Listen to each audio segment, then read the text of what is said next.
சாஸ்தா உன வணங்கி புட்டு காந்தமல ஜோதியானவா எங்க காவலாக வந்து சேரப்பா ஐயப்பா ஜோதியானவா எங்க காவலாக வந்து சேரப்பா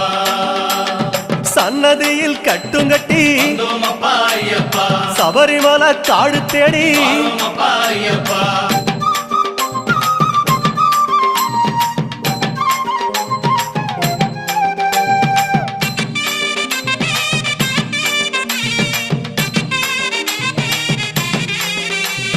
பெருவழிதான் திறந்திருக்க குருசாமி முன்னடத்த நந்தவனம் தான் வணங்கி கொடிநடையா தான் நடந்து சபரிமலை பயணம் தானப்பா சாமி வழித்துணையா வந்து சேரப்பா